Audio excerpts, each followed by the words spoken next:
Writer, director Justin Armo brings us Xanadu Hellfire.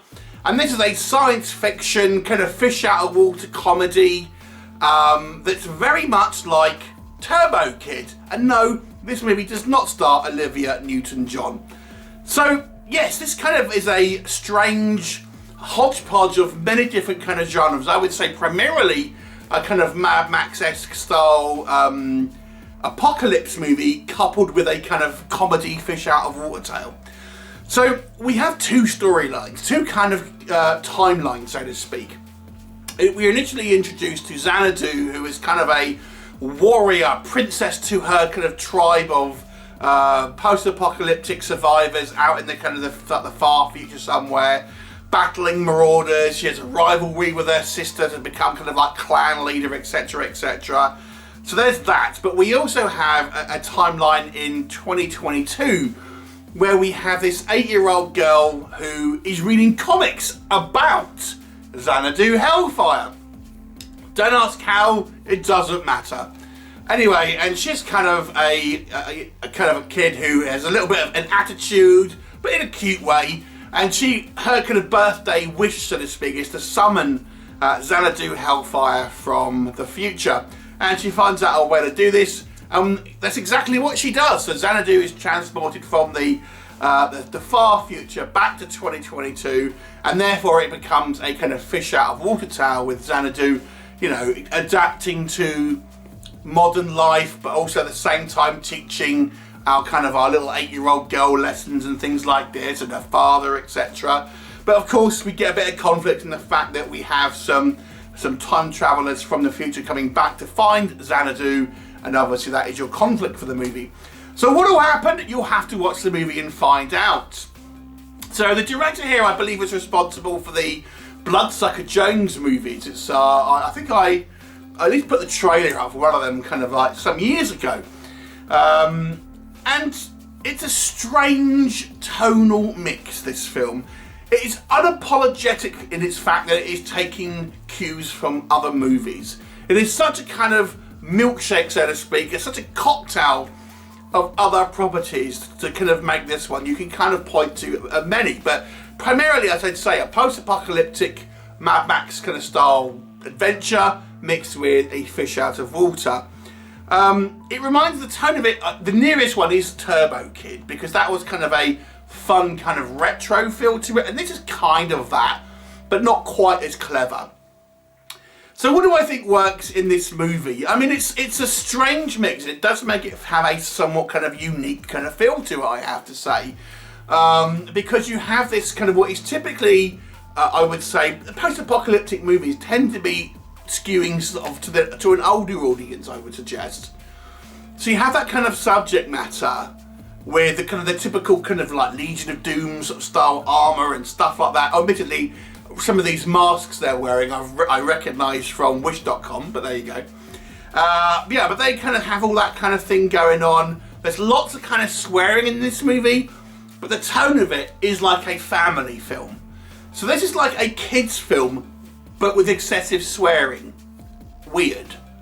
Yeah, so it kind of gives it this kind of unique flavour. There are some funny elements to it. One thing I think that the biggest kind of plus point for this film, I think though, is some of the actors here. In particular, the little girl and her father. I thought they had such a cute relationship. I really enjoyed their kind of like sassiness. And this little girl also has this friend who is kind of equally cute and sassy, and her mum is kind of like the cougar and things like this. So I actually quite enjoyed some of the kind of like the over the top but quite fun kind of characters in this movie.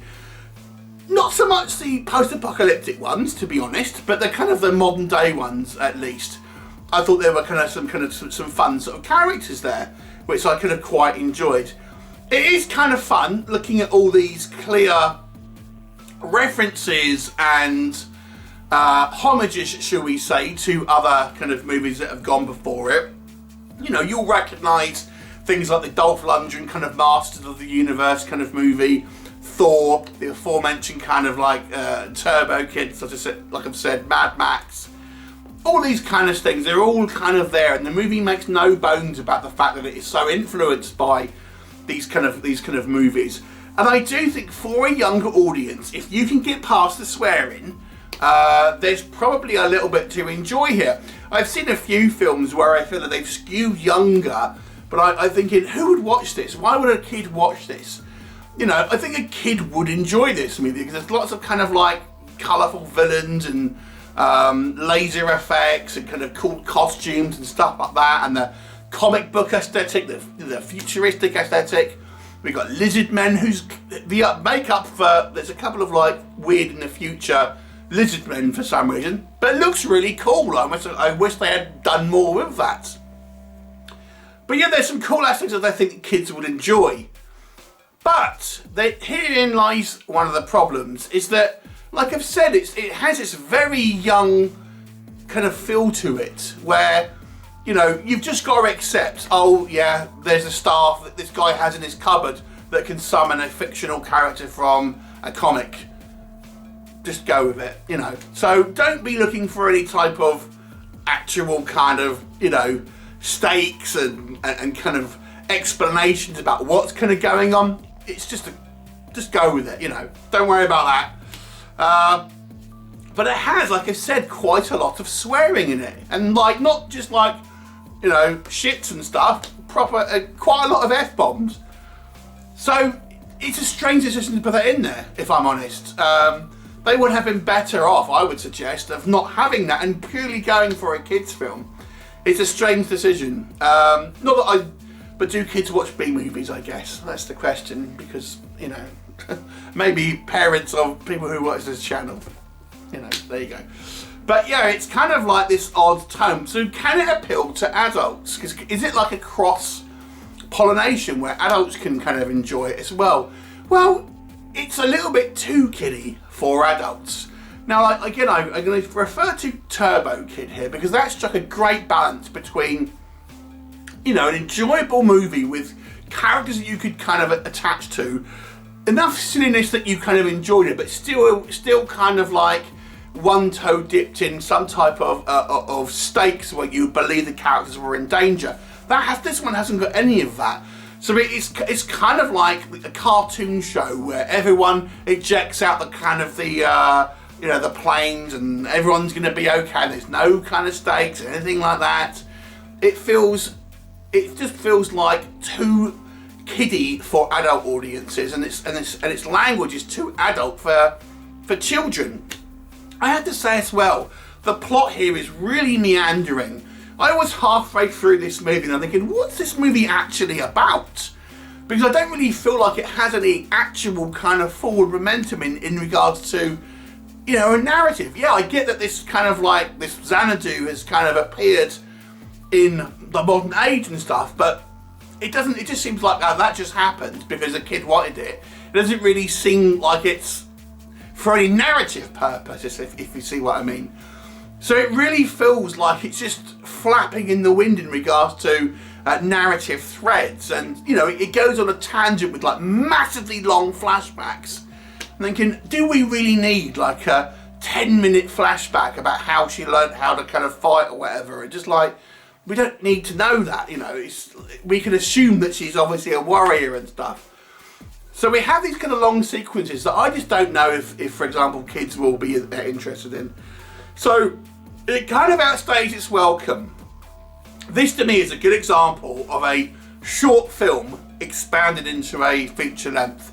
This would have been quite fun had it been a punchy 15-minute kind of like piece of an anthology movie, because you could enjoy the joke, I think, with that one. But this one, it just feels like the concept is far too stretched out and it's not interesting enough for adults, and I don't know if it's going to be that particularly kind of suitable for kind of youngsters. So, you know, who is this film actually for? I don't know. And even when we kind of get the overt kind of battle sequences, like I've said, it really does look very cheap in those circumstances. It's an odd choice because we have like some really good prosthetic makeup with, like, for example, the lizard man But then we have these like masks that seem to have no purpose other than to look cool, but look like they're literally bought off Wish.com. Then we have really kind of like drag and drop effects, like video effects and things like that that look they bought from a $50 effects package, you know, of Facebook, that kind of thing. So it's kind of like, this is just a weird one. Like I said, if you've got kids that kind of like schlocky stuff and you don't mind a bit of swearing, you might like this. But other than that, I don't know who this movie would really appeal to. I've got to say, it has some creativity in it.